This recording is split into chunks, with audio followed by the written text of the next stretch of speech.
Nos acompaña en esta oportunidad Víctor Ito Bisonó, porque si dicen Víctor Bisonó, uno dice, ¿quién es? O buscan otro. Sí, hay que decir Ito Bisonó. Gracias por acompañarnos. Con él vamos a conversar sobre la situación del PRCC y de la política en general. Y vamos a empezar, Ito, precisamente por la situación que hay en estos momentos en el PRCC, haciendo énfasis que estamos en presencia de corrientes o propósitos diferentes.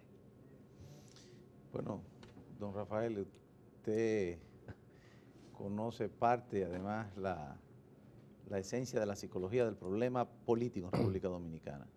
Lamentablemente el Partido Reformista no escapa al sistema, a la falta de reglas, de transparencia, y yo creo que eso es un reclamo general. Lo que le voy a decir no es buscando excusas, pero si vemos lo que pasa o lo que ha pasado recientemente en el PRD, por ejemplo, con una gran división, o el conflicto interno en el PLD, o los partidos minoritarios, que incluso también se dividen, teniendo muy poca gente, nos damos cuenta que el Partido Reformista, lamentablemente, somos parte del desgaste de un sistema de partidos que incluso va en evolución, porque antes los partidos de masa, los partidos con los liderazgos, no se ha entendido que tenemos que cambiar. Y el Partido Reformista ha sido parte de ello en los últimos 20 años, controlado por una sola cúpula, que se pudieran cambiar de silla, pero son los mismos que dirigen, que administran y que toman las decisiones. Y hay un entaponamiento incluso. Y ya en esta última etapa, luego de que se va Jacinto Peinado primero, se va Donald Riz, se va Carlos Morales, vuelve, pero se va Eduardo Estrella, se va Amable, emigran secretarios generales, presidente de la Juventud, un grupo de 7 diputados, 3 senadores. Llega una etapa que después de sacar un 4%, no tenemos recursos, pero sacamos una representación de más de un 5%, y volvemos entonces a manejar grandes recursos y sacamos menos candidaturas. Nosotros, un equipo en el que yo soy parte, donde están muchos otros hoy día que incluso fueron escogidos en la directiva actual con el presidente actual, pero que no están con él, pero que lo llevaron a él desde el gobierno a ponerlo ahí. Buscamos relanzar el partido. ¿Relanzarlo por qué?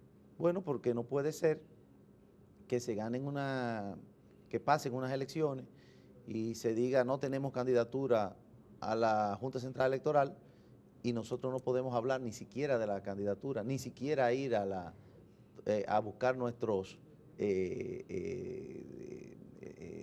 título, ¿verdad?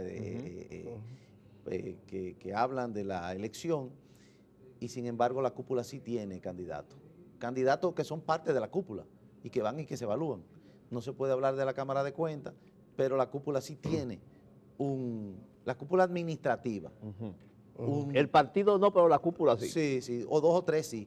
Lo que planteaba Rafael, entonces lo que quiero decir es que ahí tenemos que tomar una decisión, porque ya estaban hablando de votar a José Jacín, de votar a Ito Bisonó, de votar a José Enrique Sué y de votar a los pocos que quedamos, que queremos un partido para competir en unas elecciones como la venidera, donde hay un PLD con un desgaste de 4 periodos consecutivos, un presidente que no se puede reelegir, porque además de la Constitución que se cambia, pero es una Constitución que dice que no se puede reelegir y que ese desgaste, bueno, llevaría a otros temas, y una oposición desarticulada de la que nosotros somos parte, pero que si comenzamos a trabajar temprano, la candidatura nuestra, la mía, para la candidatura del 2020, entonces tendría mayor solidez. Han salido, como usted ha dicho, varios desprendimientos del Partido Reformista. Amable Aristicat formó su propia Eduardo Estrella. Organización, Eduardo Estrella, pero el Partido Reformista ha sobrevivido. ¿Sobrevivirá ahora otra vez con la situación interna que tiene? Por eso hablaba de la situación real de los partidos políticos, y si nos vamos un poco más allá, usted sabe que nosotros participamos y dirigimos un centro de análisis de políticas públicas local y también en corriente de políticas públicas iberoamericanas más que nada. Si nosotros vemos qué pasó con Macron, es un una sociedad mucho más desarrollada, pero dos partidos tradicionales después de la Segunda Guerra Mundial que no tuvieron la oportunidad ahora. En un año Macron hizo su candidatura. Los Estados Unidos, todo el mundo mira eso como referencia, pero resulta que Trump ganó a pesar del Partido Republicano y del Partido Demócrata. Y si nosotros vemos el origen de lo que sucedió en Venezuela, más cerca de nosotros, fue el desgaste de los copellanos y los adecos, sí. que se cansaron la gente de tener 30 años, dos partidos, aunque hubiese crecimiento. Y en España se ha roto el bipartidismo. Correctamente. También. Y si vamos a Argentina, Macri hizo el PRO con muy poco. Y si vamos a la República Dominicana, vemos que en el 78 el Partido Reformista con todos los poderes fue desplazado, que el PRD con todas las oportunidades permitió que volviera aquel señor mayor que lo tipificaron con todo lo negativo, volvió. Hipólito tenía 29 senadores y tenía el control y cambió la Constitución. Leonel se pudo haber reelegido la primera ocasión o haber empujado a Danilo y no pudo. Trató incluso de interpretar la Constitución y no pudo. Entonces yo creo que los partidos en República Dominicana o se relanzan o le dan a esa masa que en el 2018 va a ser de 8 millones, y esos 8 millones, el 60% van a tener menos de 40 años. Quieren que le hablen de propuestas, de cómo van a resolver su problema, de las apetencias que tienen para quedarse en República Dominicana, porque ya tampoco es halagüeño irse para Madrid, para Nueva York o para Latinoamérica. Se quieren quedar aquí, quieren resolver su problema aquí. No quieren que las mismas cúpulas de los mismos partidos, que se ponen de acuerdo uno con otro, que esos movimientos de impunidad hoy tratan un tema, pero la impunidad es general y que la cúpula política nadie le puede poner la mano, de ningún partido político. Pueden ir presos los banqueros del sector privado o algunos otros, y puede ir preso el que no tiene incluso cómo llegar a la justicia o pagarla, pero aquí los políticos no pueden ni siquiera rendir cuenta. Entonces, ¿puede desaparecer el Partido Reformista? Claro que sí que puede desaparecer. Claro que sí que puede desaparecer. En ese contexto que ha descrito, cara al 20, ¿qué ofrece el Partido Reformista Social Cristiana o Hito Bisonó que concite el favor de la ciudadanía? Lo primero es que yo lamentablemente no puedo en este momento hablarle por el partido en sentido general, porque es obvio que estamos hablando de que hay una competencia interna. Y quiero hablarle de competencia porque nuestra tarea y los esfuerzos es buscar unirnos todos, incluso contra lo que estamos compitiendo, poder tener al final el apoyo, la asesoría de las experiencias que ellos han tenido para no cometer los mismos errores, ¿verdad? Pero ¿qué ofrece lo que nosotros pensamos en políticas públicas? Primero, hay una carrera que se puede buscar hoy día con estos aparatitos, con el internet, con el Google, se puede saber que nosotros hemos tenido una carrera de 30 y pico de años en el escenario público, en el escenario empresarial, en el escenario familiar, en el escenario como ciudadano, ¿verdad? Es fácil sacar una radiografía. Yo creo que el espectro de la República Dominicana no se va a los extremos, eso lo ha demostrado. Venir desde fuera a la política, yo creo que la política se necesita un componente que no puede ser solamente un tecnócrata que aplique las fórmulas pensando solamente a largo plazo sin el componente político, o que venga un populista y que no sepa ni siquiera qué va a aplicar o cómo lo va a hacer desde el punto político y haga un desorden, ¿verdad? Con un populismo. Y nosotros tenemos una carrera que nos atrevemos a ponerla sobre la mesa. Pero ahora, en el caso de que ustedes, en el caso de que no prospere, los esfuerzos que están haciendo ustedes por lograr la hegemonía del partido, porque eso es lo que quieren, ¿verdad? Desplazar la actual directiva y conformar una directiva que se corresponda con el pensamiento que ustedes están impulsando. En caso que no se pueda, ¿ustedes están dispuestos a transitar otro camino, a formar otra? Te voy a responder esa pregunta, pero no puedo perder la oportunidad de hablar un poquito de las políticas públicas. ¿Qué quiere la República Dominicana, el ciudadano? En un país donde tenemos una masa joven, quiere oportunidades de empleo, pero no una dádiva. Quiere, sí, que tú lo ayudes a salir de la pobreza, pero para tener su propio negocio, para poder pensar o en su independencia para poder mantenerse, o en poder casarse, o en poder comprar un carrito, o moverse bien, salir a la calle sin miedo, poder comprar, acceder a una vivienda humilde por lo menos, y nosotros poder desarrollar nuestro país con una excelente oportunidad y riqueza que tenemos, muy mal administrada. Entonces yo creo que nosotros, con las políticas públicas que se aplicaron en los 22 años, con los resultados de gobierno positivo, de no seguir endeudándonos como se ha hecho hasta ahora, de invertir en el campo, pero para un sector productivo, con una cadena de producción que se piense qué está pasando hoy con el queso y la leche.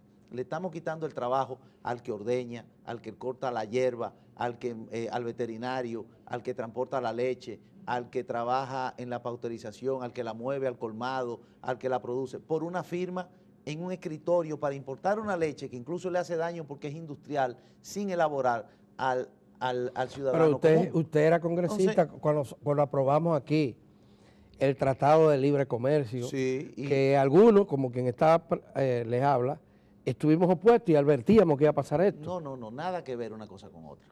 Nada que ver una cosa con otra. En un mundo globalizado, nosotros no podemos hacer lo que pretende hacer Trump, o que tuvo como discurso Trump, trancarse. Nosotros estamos obligados a insertarnos, a competir, pero a producir lo que nosotros podemos vender y a defender nuestra producción nacional, que por lo menos sea de seguridad para el consumo de la alimentación de nuestros ciudadanos. Nosotros no podemos vivir de espalda al mundo, y más que eso. Pero el caso que usted señala de la leche, el caso que usted señala de la leche, ¿qué es lo que está pasando? Que estamos importando leche. No, pero estamos importando leche para consumo industrial, y estamos importando leche violando procedimientos y no defendiendo a los productores nacionales. Es lo mismo que el arroz. Hay arroz mucho más barato y quizá de mejor calidad, pero ¿qué hacemos nosotros? ¿Quemar la producción del arroz local? No, eso es una parte que hay que defender, y eso es un productor y fue lo que hay que asegurarle una cuota, pero es una decisión nuestra, nada que ver con el tratado, una decisión nuestra, y si acaso defenderlo y negociarlo mejor en el tratado o renegociarlo. Ahora bien, usted me preguntaba lo del Partido Reformista, y yo le voy a decir lo que me dijo un amigo mío mocano, poco pesado, pero es un ejemplo campechano. Y me decía, todos hemos acudido, querramos o no, a algún entierro. Incluso hay entierros que no tienen nombre. Te puede quedar viudo, te puede quedar huérfano, pero cuando te entierra un hijo, eso no tiene nombre. Sin embargo, nadie ha visto que en un entierro, sea República Dominicana o fuera, levantan la tapa, se meten dentro y dicen, bueno, empújame ahora. No, si llegó el momento de que una marca, una institución se agota y que ya no hay una plataforma, o los que están ahí tienen el control, están de acuerdo en que lo que quieren es administrar unos recursos y seguir deambulando, medrando alrededor del poder de turno, yo no estoy en eso.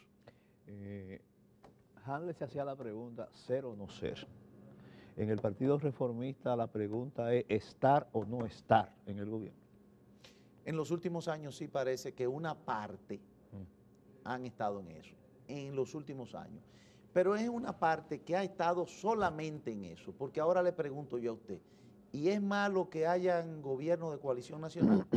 ¿Y es malo que lo que nosotros practicamos, por ejemplo, en los años 60, donde todavía existían las trincheras, no de las ideas, sino del combate, el Partido Reformista le diera un espacio a Silva, que fue luego el gran recaudador, que fue un hombre honesto, ¿verdad?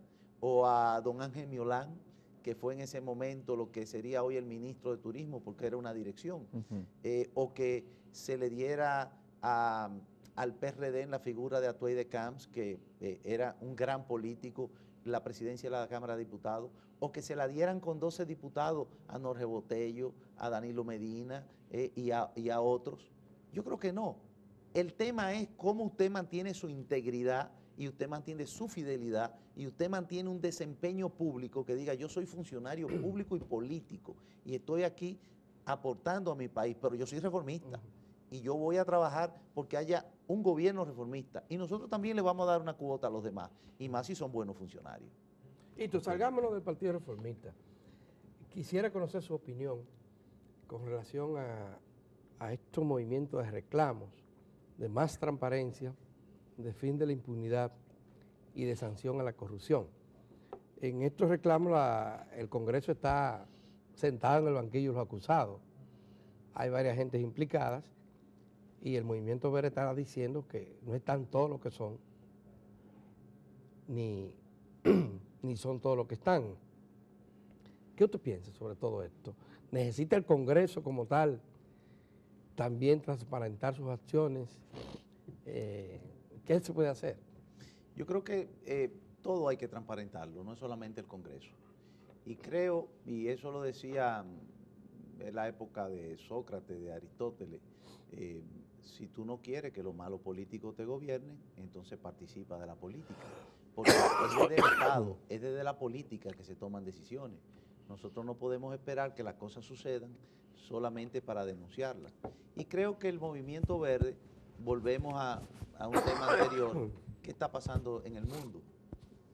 Con esto, por ejemplo, los mismos partidos ya no son de masa. Los periódicos, acabamos de ver cómo los periódicos de circulación los domingos han tenido que retirarse porque van perdiendo la llegada física. Todo lo tenemos por aquí. Entonces yo creo que nosotros los políticos estamos en la lupa permanente, y más en el Congreso, que los medios, ustedes, están ahí con nosotros, no hay espacio cerrado. Ahora, ¿qué pasa? Que nos hemos distraído en la rendición de cuentas, en la persecución de la corrupción y en la propia impunidad.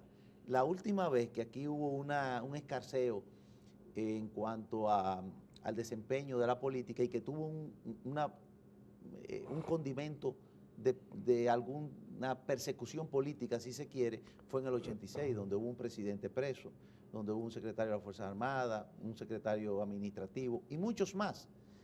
Y hoy día, después de eso, ¿qué pasa? Bueno, el Movimiento Verde, que lo veo muy bien, lo repito, pero la impunidad no puede ser Odebrecht. La impunidad tiene que ser todo lo que sea acto de corrupción que no se persiga o funcionarios que no rindan cuenta y que eso sea normal, porque es el dinero del público. ¿Qué pasa con lo de Odebrecht? Que es una gran oportunidad. Primero, porque quizás no se dan cuenta que es un seguimiento geopolítico, geoeconómico que se le está dando desde los Estados Unidos. Perú, Colombia, Venezuela, Ecuador, República Dominicana, Brasil. Los Estados Unidos dicen, pero me están quitando mi negocio, me lo están quitando con trampa, se lo están financiando, están vendiendo los productos, entonces eso no es así. Y con los acuerdos internacionales que hay, ellos tienen las herramientas, además la tecnología para darle seguimiento a una serie de cosas. ¿Qué faltan? Yo creo que faltan muchísimo, porque lo que hay sometido hasta ahora es en base a un interrogatorio que incluso que todavía no está el fundamento real para muchos de los que están ahí. Yo creo que es muy débil el expediente, muy débil el expediente. Otros ya han aceptado y han tenido señalamiento de que recibieron dinero, que no fue personal, otros que fue para pago de servicios, pero ya hay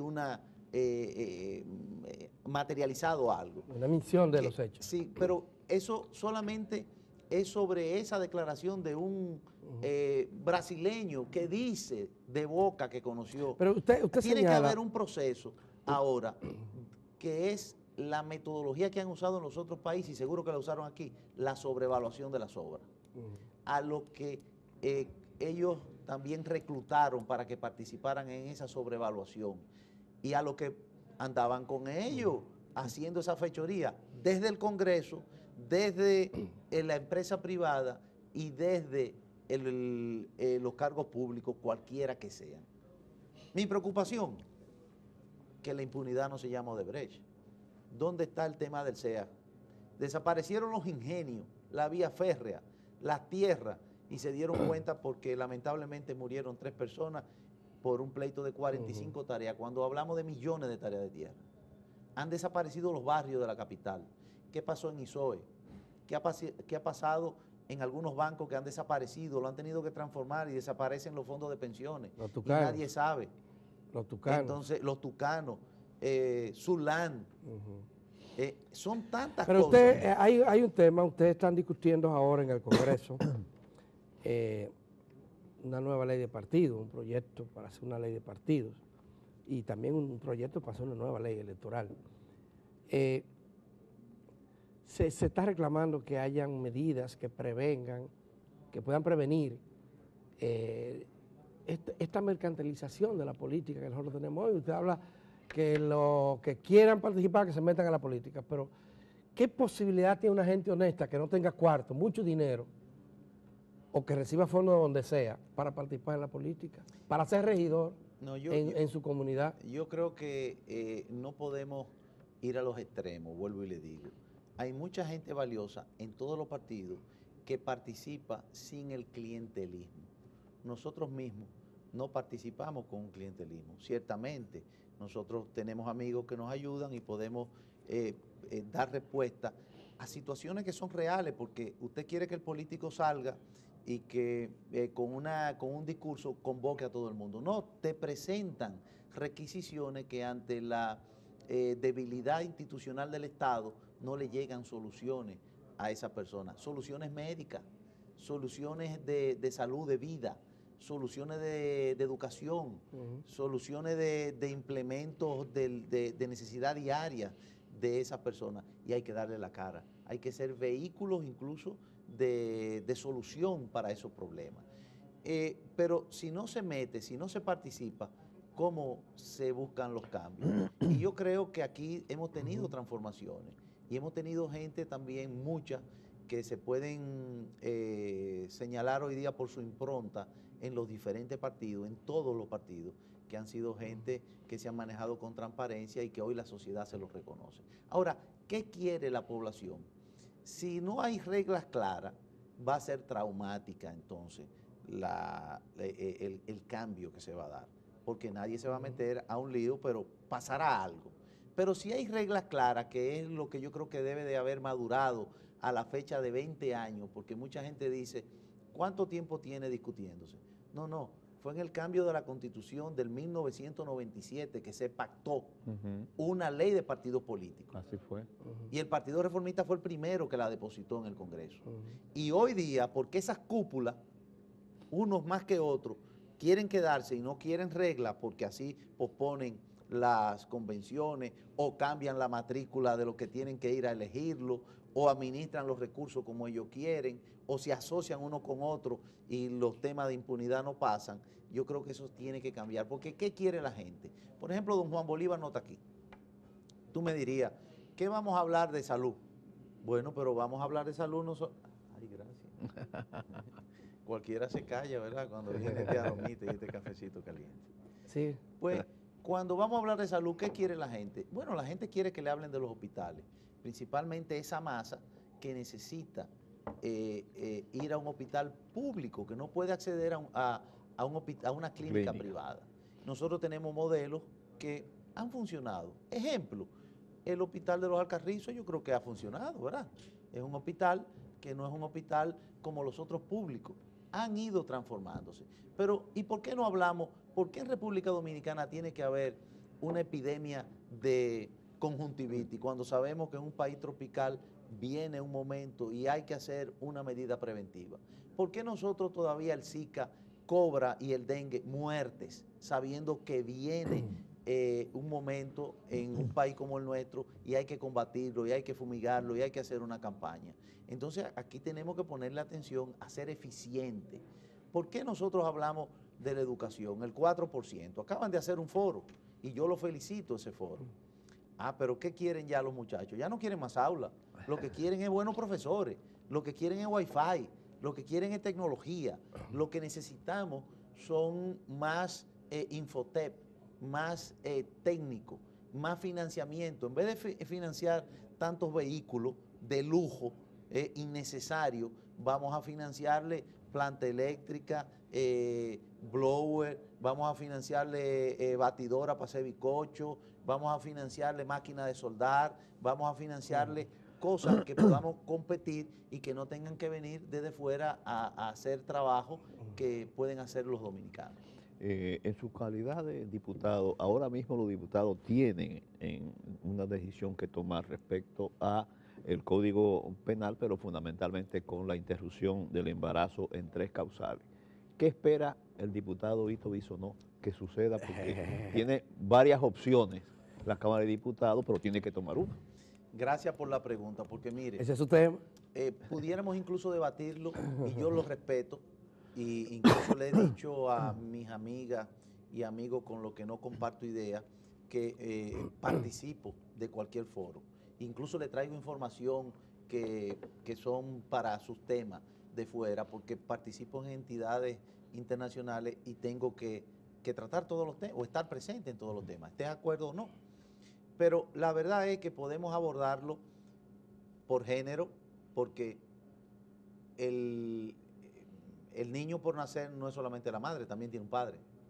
Podemos abordarlo por una situación moral, si se quiere, por una situación religiosa, por una situación científica, cuando hay vida. Exacto. Por una situación constitucional, ¿violamos la Constitución o no violamos la Constitución? Por línea de partido, usted está aquí solamente haciendo lo que el partido le diga, o usted tiene un compromiso con su elector, con su país. Y con su Y conciencia. con su conciencia. Pero la verdad es otra, en este momento. La verdad es, ¿qué es lo único que puede pasar en la Cámara de Diputados? Yo oigo que dicen, hay que votar por las causales y aprobar las causales. Las causales no se aprueban de ninguna manera en esta votación que va a suceder. De ninguna manera se aprueban. Por ejemplo, para aprobar las 3 causales se necesitan 2/3 partes de la matrícula, y si se aprueba, ¿qué pasa? Si se aprueba, Las 3 causales, como la mandó el Ejecutivo. Tendría que se volver cae, al- se cae el, se el- cae. el pro- Correctamente, el proyecto, desaparece el desaparece. proyecto. Y hay que esperar Y no tenemos- dos legislaturas para poder Para- Y introducirlo. no tenemos código penal Sí, correcto. que trata el feminicidio, que trata la invasión de tierra, que trata el sicariato, y que nosotros tenemos Pero un para problema. rechazar las causales también se necesita No, 2/3 partes. una mayoría simple. Entonces, la verdad, amigos televidentes y ustedes, es que... Bueno, ahí gana usted porque usted fue el que... No, esto no es una situación personal. Sí, pero Esto es una usted ha situación- sido uno, o fue el que presentó la decisión que tomó finalmente la Cámara de Diputados La de comisión. rechazar las causales. ¿Y por qué la tomé? ¿Qué decía el artículo 10 en su párrafo segundo? ¿Qué decía? Decía, se propone para un futuro una ley que tratará las 3 causales. Eso era mentira. Una ley no manda otra ley. Y eso solamente era una propuesta. Claro que sí. La Constitución manda una ley y una ley manda unos reglamentos. ¿Qué dije yo cuando me paré ahí? Nosotros necesitamos salvar el código. El tema del aborto va a seguir, pase lo que pase. Si se aprueban las 3 causales en algún momento, la iglesia, por una línea mundial, y muchos otros que creemos incluso que lo que se está violando es la Constitución, queremos que el país se institucionalice, pero para lo que nos conviene. Si el tema es el nuestro, no importa que se viole la Constitución. Vamos a proponer... Pero el tema Hito, que se discute y que parece tan evidente, es que nosotros realmente tenemos un problema muy serio con el aborto en la República Dominicana. Según las estadísticas oficiales, aquí se producen alrededor de 35.000 abortos, o sea, se reportan. ¿Y cuáles son esas estadísticas oficiales? En Hogar te lo plantea. ¿Pero qué hogar? En el Hogar de 2015 Pero esas se son plantea la estadísticas serie. oficiales. ¿De Eso es dónde? oficial. Eso es la Oficina Nacional de Estadística. Bueno. Eso no es el club. No. El club Juan Pablo Duarte Las informaciones que nosotros tenemos no son esas. Lo que no se puede es tratar de resolver un problema de un país engañando y diciendo qué es eso. Yo sí estoy de acuerdo, incluso en que se debata el tema y en que aquí haya una educación y que haya una solución de oportunidades. Pero usted no cree que es Porque estadística. se habla... Pero usted sí, usted es un hombre, No, usted es un en la- político que se lía con la gente, que escucha. Sí. Usted sabe perfectamente que aquí se practican abortos clandestinos. Bueno, que aquí difícilmente haya una clínica que no lo haga. yo supongo. Si se pero tiene dinero, perfectamente ¿verdad? no lo sé, porque entonces eso está contra la ley. Claro que lo está. ¿Qué pasa? ¿Qué pasa? Que el tema no es solamente ese. ¿Qué dice el Código Penal que se sometió hoy? Que está en el debate. En su artículo 10. Búsquenlo. Está en las redes. Dice, ante una situación de peligro de una madre embarazada, sea en una clínica pública o privada, el doctor, sin que sea perseguido por la justicia, puede tomar una decisión buscando siempre salvar la vida sin importar lo que al final sea lo que prevalezca en su decisión clínica. Yo creo que ahí hay parte de esas tres causales. Quedaría fuera la del incesto, la de la violación, que yo creo que hay que discutirlo, pero volvemos a lo mismo.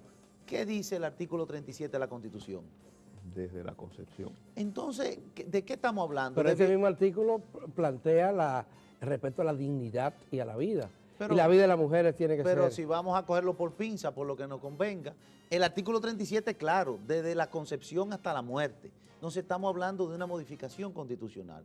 Y si lo que hay que hacer es una modificación constitucional, entonces planteemos eso, Bueno, lo que quieren mover eso. En este momento, lo que yo quiero que entiendan el ciudadano que no está viendo, y no sé si ustedes podemos ponernos de acuerdo, el código o desaparece o sencillamente tendremos que tener un código sin ese punto. E inmediatamente, y si quieren hacerlo antes, cualquier legislador con la autoridad de la iniciativa que tiene, que somete una ley aprobando las causales que quiera o una ley con la modificación a las leyes que tenemos, cualquiera. No hay excusa para no hacerlo. Es decir, su tesis es salvar el código. Correcto. Sacando el tema. Salvar el código haciendo lo único que podemos hacer.